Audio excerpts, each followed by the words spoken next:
Ce qui s'est produit, à bord de ce navire de recherche arctique, a laissé tout l'équipage sous le choc. Un ours polaire sauvage nagea jusqu'au navire et tenta de monter à bord, accrochant ses pattes par-dessus le bastingage. Les hommes ne savaient s'il fallait être effrayés ou émerveillés. Personne ne comprit pourquoi l'ours était si désespéré jusqu'à ce qu'il voie ceci. Mais avant de commencer, appuyez sur le bouton j'aime, abonnez-vous si ce n'est pas déjà fait, et activez la cloche de notification pour ne manquer aucune nouvelle histoire. Tout commença comme une expédition ordinaire dans les eaux froides près du Svalbard, loin au nord de la Norvège. Le navire de recherche était parti étudier les masses de glace en déclin rapide qui dérivaient dans ces parages. Mais la nouvelle qu'ils rapportèrent finalement chez eux fut bien plus étrange. Aucune de nos vies ne sera plus jamais la même. L'expédition était dirigée par la biologiste marine Elsa Banning, qui avait passé des années à étudier l'Arctique. Elle connaissait ces eaux et leurs secrets mieux que presque quiconque à bord. Elle était calme et réfléchie, et l'équipage respectait profondément ses décisions. Mais ce jour-là, tout cela allait être mis à l'épreuve. Le navire avançait lentement à travers un labyrinthe de glace flottante, en ce deuxième jour de voyage. C'était un spectacle à couper le souffle, surtout pour les nouveaux membres à bord. C'était paisible et magnifique, mais plus pour très longtemps. L'équipage vaquait à ses tâches habituelles, vérifiant les instruments et consignant les mesures. Elsa se tenait près du bastingage, scrutant l'horizon avec ses jumelles, comme elle le faisait souvent. Tout semblait parfaitement paisible et immobile. Mais soudain, Elsa repéra un mouvement dans l'eau, à une trentaine de mètres du navire. Au début, elle crut qu'il s'agissait d'un phoque, un spectacle courant dans ces eaux. Mais à mesure que la forme se rapprochait, elle comprit qu'elle était bien trop grande. La forme avançait régulièrement vers le navire, fendant l'eau glacée à une vitesse surprenante. Elsa appela quelques membres d'équipage à venir regarder, et après avoir plissé les yeux, eux aussi le virent. À mesure que la créature approchait, sa large tête et ses puissantes épaules ne laissaient plus aucun doute. Polaire, avec ce qui ressemblait à une véritable détermination dans ses mouvements. Que veut-il voir un ours polaire nager, n'avait en soi rien d'inhabituel, puisqu'il traverse souvent les eaux libres entre les banquises. Mais cet ours ne faisait pas que passer. Il se dirigeait droit vers le navire, ignorant la glace toute proche sur laquelle il aurait pu se reposer. « Pourquoi vient-il vers nous » demanda un marin, mal à l'aise. L'équipage se rassembla le long du bastingage tandis que l'ours réduisait la distance. Ses puissantes brasses le portaient rapidement à travers l'eau glaciale. « Nous sommes en sécurité ici, sur le pont, mais restez tout de même vigilants, dit Elsa pour rassurer ses coéquipiers. Qui semblaient affolés à la vue de l'ours blanc qui approchait. L'ours atteignit le flanc du navire et se pressa contre la coque d'acier froide. Il ne tourna pas autour et n'hésita pas comme l'aurait fait un animal curieux. Au contraire, il se dressa, étirant ses pattes avant vers le haut le long du métal. « Tout le monde recule !» lança Elsa, se sentant plus inquiète à mesure que la scène se déroulait.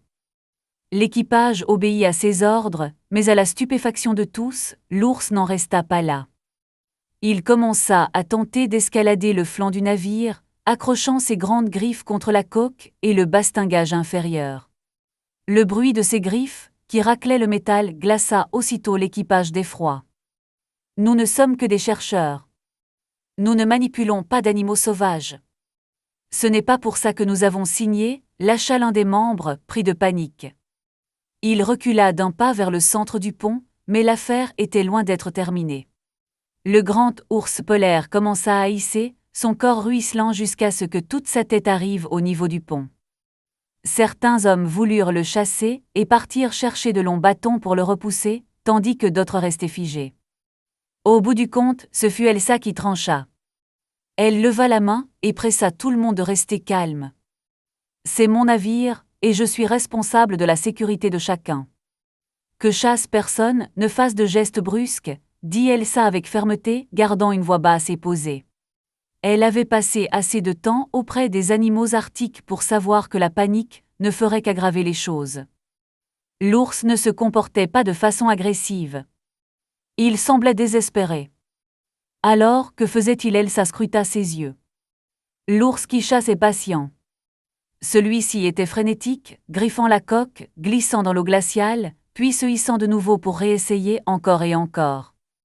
Et c'est là que cela devient étrange. Chaque fois qu'il retombait, il jetait un regard par-dessus son épaule vers le large. Comme s'il vérifiait que quelque chose s'y trouvait toujours, comme s'il avait besoin qu'il le remarque. Il n'essaie pas de nous faire du mal, dit Elsa. Il a besoin de quelque chose. Puis la vérité la frappa. L'ours ne voulait pas monter sur le navire.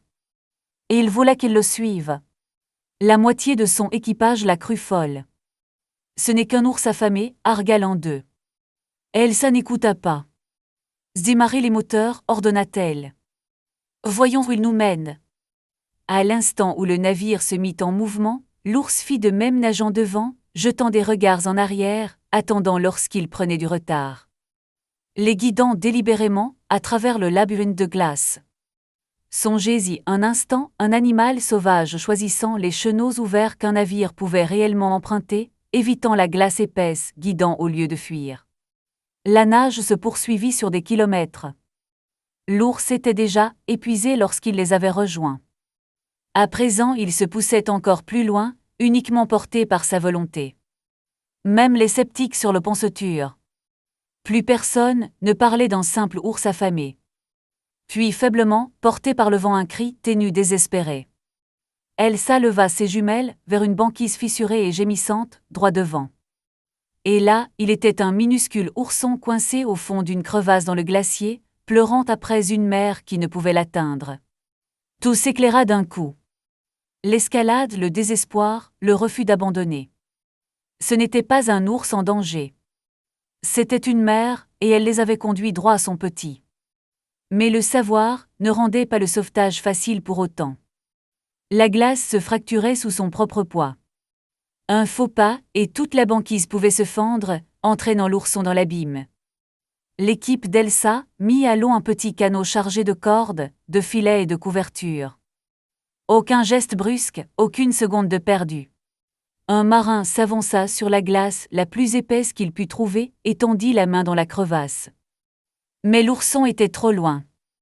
Ses doigts ne rencontrèrent qu'une fourrure mouillée qui lui échappait, glissant plus profond encore. Alors ils tentèrent autre chose. Un filet glissa sous l'ourson tremblant, les coins relevés comme un berceau. Cela aurait dû fonctionner sans encombre. Mais non! La fissure s'élargit. L'ourson glissa, en arrière avec un cri qui fit taire tout l'équipage.